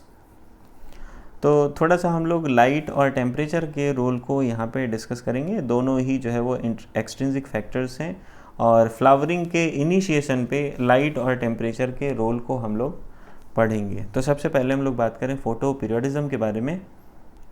Photo periodism का क्या है? देखो, कुछ प्लांट्स को पीरियोडिक एक्सपोजर चाहिए होता है लाइट का, ताकि फ्लावरिंग इंड्यूस हो सके। तो ऐसा भी देखा गया है कि ऐसे प्लांट्स में, मतलब ऐसे प्लांट्स जो है वो duration of exposure to light को मेज़र कर सकते हैं। फॉर एग्जांपल हम बात कर रहे हैं, कुछ प्लांट्स ऐसे होते हैं जिनको लाइट का एक्सपोजर जो है वो एक पीरियड से ज़्यादा चाहिए होता है, यानी कि वेल डिफाइंड जो क्रिटिकल ड्यूरेशन है, क्रिटिकल ड्यूरेशन से ज़्यादा लाइट चाहिए होती है। जबकि दूसरे ऐसे होते हैं जिनको क्रिटिकल ड्यूरेशन से कम लाइट की आवश्यकता होती है, मतलब फ्लावरिंग को इनिशिएट करने के लिए। कुछ को क्रिटिकल ड्यूरेशन से ज़्यादा की लाइट चाहिए, कुछ को क्रिटिकल ड्यूरेशन से कम की लाइट चाहिए। तो जो पहले वाला ग्रुप है इनको बोला जाता है लॉन्ग डे प्लांट्स, जबकि बाद वाले को हम बोलते हैं शॉर्ट डे प्लांट। जिसको क्रिटिकल पीरियड से ज़्यादा लाइट चाहिए उसको लॉन्ग डे प्लांट, जिसको क्रिटिकल पीरियड से कम की लाइट चाहिए उसको बोलते हैं शॉर्ट डे प्लांट्स। और ये जो क्रिटिकल ड्यूरेशन है ये डिफरेंट प्लांट्स के लिए अलग अलग होता है। हालांकि where there is no such correlation between exposure of light duration and induction of flowering response, such plants are called day neutral। ऐसे भी प्लांट्स पाए जाते हैं जिनका एक्सपोजर टू लाइट ड्यूरेशन और फ्लावरिंग रेस्पॉन्स का इंडक्शन, इनमें कोई रिलेशन देखने को नहीं मिलता। तो ऐसे प्लांट्स को बोलते हैं डे न्यूट्रल प्लांट, जिनको कोई फ़र्क नहीं पड़ता कि लाइट कितनी देर के लिए पड़ रही है। तो यहाँ पे जो है वो फिगर दिखाया गया, ध्यान से देखेंगे, 3 तरह के प्लांट्स दिखाया गया। पहला है long day plant. Long day plant का मतलब क्या हुआ? ये क्रिटिकल फोटो पीरियड है, यहाँ पे शो किया गया। क्रिटिकल फोटो पीरियड से अगर ज़्यादा लाइट होती है, ये इस तरफ से ग्राफ बताया गया कि अगर क्रिटिकल फोटो पीरियड से कम ड्यूरेशन मिलता है लाइट का तो फ्लावरिंग देखने को नहीं मिलती, उससे ज़्यादा होता है तो फ्लावरिंग देखने को मिलती है। दूसरा केस बताया गया कि एक शॉर्ट डे प्लांट है और इस तरीके से सनलाइट का एक्सपोजर है, अगर क्रिटिकल पीरियड से कम फोटो पीरियड मिलता है तो यहाँ पे फ्लावरिंग देखने को मिलती है, अगर उससे ज़्यादा होता है तो फ्लावरिंग देखने को नहीं मिलती। और लास्ट में बताया गया डे न्यूट्रल प्लांट के बारे में, जिनको फ़र्क नहीं पड़ता लाइट कितनी देर के लिए पड़ रही है। एक बार वेजिटेटिव मैच्योरिटी हो गई तो इन प्लांट्स में फ्लावरिंग हो जाती है, इनको एक्सपोजर टू लाइट ड्यूरेशन का कोई भी इफेक्ट नहीं पड़ता है। It is now also known that only the duration of light period, but that the duration of dark period is also of equal importance। तो अब हम इस चीज़ के बारे में भी जान चुके हैं कि भाई लाइट पीरियड का इंपॉर्टेंस नहीं होता है, डार्क पीरियड का भी अपना एक इम्पॉर्टेंस होता है। तो ऐसा कहा जा सकता है कि जो फ्लावरिंग है सर्टेन प्लांट्स में, ये combination of light and dark exposures पर डिपेंड करता है। मतलब इसी चीज़ पर डिपेंड नहीं करता, बल्कि उनके रिलेटिव ड्यूरेशन पर भी डिपेंड करता है। ये जो रेस्पॉन्स है प्लांट का period of day and night के प्रति, इसको बोला जाता है फोटो पीरियडिज्म। और हमारे लिए ये भी बड़ा इंटरेस्टिंग होगा नोट करना कि जैसे जो शूट एपिक्स हैं, ये ही खुद को जो है वो फ्लावरिंग एपिक्स में मॉडिफाई करते हैं प्रायर टू फ्लावरिंग। फ्लावरिंग होने से ठीक पहले जो शूट एपिक्स हैं वो खुद को फ्लावरिंग एपिक्स में मॉडिफाई करते हैं। That is shoot apices of plants by themselves cannot perceive photoperiods. और सबसे गजब बात यह है कि ये खुद से, ये अपने आप से फोटो पीरियड को रिसीव मतलब परसीव नहीं कर सकते, फोटो पीरियड को ये जान नहीं पाते। फोटो पीरियड को कौन ऑब्जर्व करता है? फोटो पीरियड को ऑब्जर्व करता है लीव्स। तो ऐसा हाइपोथेसाइज किया गया है जो परसेप्शन है लाइट और डार्क ड्यूरेशन का वो लीव्स में प्रेजेंट होता है। और ऐसा हाइपोथेसाइज किया गया है कि वहाँ पर कोई हार्मोनल सब्सटेंस होता है जो फ्लावरिंग के लिए रिस्पॉन्सिबल होता है, और ये हार्मोनल सब्सटेंस जो है वो लीव्स में बनता है और लीव्स से शूट एपिक्स को जाता है और फ्लावरिंग को इंड्यूस करता है जब प्लांट्स को पर्याप्त मात्रा में लाइट मिल जाती है। जो नेसेसरी इंडक्टिव फोटो पीरियड है वो उस वाली जब लाइट मिल जाती है तो लीफ में कुछ हार्मोन बनता है जो शूट टिप तक जाता है और शूट टिप को फ्लावरिंग टिप में या फ्लावरिंग एपिक्स में मॉडिफाई करता है। नेक्स्ट हम लोग बात करते हैं वर्नलाइजेशन के बारे में। What is vernalization? वर्नलाइजेशन क्या है कि ऐसे भी प्लांट्स होते हैं जहाँ पर फ्लावरिंग जो है वो क्वांटिटेटिव या qualitative dependent on exposure to low temperature, मतलब लो टेम्परेचर के एक्सपोजर पे डिपेंड होता है। इस फिनोमेना को बोला जाता है vernalisation. It prevents precocious reproductive development late in the growing season. और ये पहले से जो रिप्रोडक्टिव डेवलपमेंट है उसको प्रिवेंट करता है लेट ग्रोइंग सीजन में, और प्लांट को इनेबल करता है कि सफिशिएंट टाइम हो तब वो मैच्योरिटी तक पहुँचे। Vernalisation refers to specially to promotion of flowering. Flowering का प्रमोशन है by period of low temperature. Vernalisation का सीधे सीधे मतलब क्या है कि फ्लावरिंग कब होना? जब लो टेम्परेचर का एक पीरियड मिले, मतलब कुछ फिक्स्ड टाइम चाहिए होता है उसको लो टेम्परेचर का फ्लावरिंग को इनिशिएट करने के लिए, फ्लावरिंग को इंड्यूस करने के लिए। कुछ इंपॉर्टेंट फूड प्लांट्स हैं जैसे कि वीट है, बार्ले है, इनमें दो तरह की वैरायटीज़ देखने को मिलती है। एक बोलते हैं विंटर वैरायटी, को बोलते हैं स्प्रिंग वैरायटी। जो स्प्रिंग वैरायटी है ये नॉर्मली प्लांट किए जाते हैं स्प्रिंग सीजन में, और इनमें जो फ्लावरिंग है और जो ग्रेन प्रोड्यूस होता है वो ग्रोइंग सीजन के एंड तक होता है। जबकि विंटर वैरायटीज़ में जो प्लांट है अगर स्प्रिंग में लगा दिया जाए तो इसमें फ्लावरिंग नहीं होगी और मैच्योर ग्रेन नहीं बनेगा with in span of flowering season. तो इसलिए इनको ऑटम में प्लांट किया जाता है। ये जर्मिनेट करते हैं विंटर में, जो है इनमें स्मॉल सीडलिंग आती हैं और फिर इनकी जो ग्रोथ है वो स्प्रिंग में रिज्यूम हो जाती है, और इनको जनरली जो है मिड समर में हार्वेस्ट किया जाता है। मिड समर में ये रेडी हो जाते हैं। तो एक और एग्जांपल है वर्नलाइजेशन का जो कि बाइनियल प्लांट्स में देखने को मिलता है। बाइनियल प्लांट्स मोनोकार्पिक प्लांट्स होते हैं जिनमें जो फ्लावरिंग जो है नॉर्मली फ्लावर करते हैं और सेकंड सीजन तक डाई कर जाते हैं, जैसे शुगर बीट हो गया, कैबेज हो गया, कैरेट हो गया, ये कुछ कॉमन बाइनियल्स हैं। Subjecting the growth of a biennial plant to cold treatment stimulates a subsequent photoperiodic flowering response। तो अगर बाइनियल प्लांट को हम कुछ समय के लिए कोल्ड ट्रीटमेंट दे दें तो उसमें जो है वो फ्लावरिंग रिस्पॉन्स जनरेट हो जाता है। नेक्स्ट हम लोग पढ़ते हैं सीड डॉर्मेंसी के बारे में। सीड डॉर्मेंसी क्या है कि सर्टेन सीड्स होते हैं जो जर्मिनेट नहीं कर पाते हैं जब एक्सटर्नल फेवरेबल कंडीशंस होती हैं। मतलब कुछ ऐसे भी सीड होते हैं जो जर्मिनेट नहीं कर पाते तब भी जब फेवरेबल कंडीशंस होती हैं। ऐसे सीड्स को समझा जा सकता है कि उनमें जो है वो अभी भी डॉर्मेंसी का पीरियड चल रहा है, जो एक्सटर्नल इन्वायरमेंट से कंट्रोल्ड नहीं है, जबकि इंडिजिनस कंट्रोल में है, इंटरनल कंट्रोल में है, जो सीड के अंदर ही है। इम्परमेबल हार्ड सीड कोट है या फिर केमिकल इनहिबिटर्स प्रेजेंट हैं जैसे कि एब्सिसिक एसिड, फेनोलिक एसिड या पैराएब्सिसिक एसिड, एंड इमेच्योर एम्ब्रियोज या फिर इमेच्योर एम्ब्रियो हो सकता है। तो ये बहुत सारे रीजन्स होते हैं सीड डॉर्मेंसी के। ये जो डॉर्मेंसी है इसको हम ओवरकम कर सकते हैं नेचुरल मीन्स से, या बहुत सारे मैन मेड तरीके हैं, जैसे सीड कोट बैरियर है सीड में, इसको हम मैकेनिकल एब्रेजन से तोड़ सकते हैं, नाइव्स की हेल्प से, सैंड पेपर की हेल्प से। विगरस शेकिंग कर दें, उसको कस के हिला दें तो भी टूट सकता है।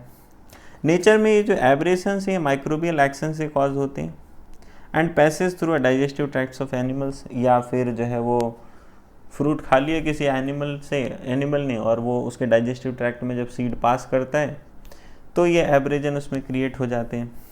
Effects of inhibitory substances can be removed by subjecting the seeds to chilling conditions or by application to certain chemicals like gibberellic acid and nitrates.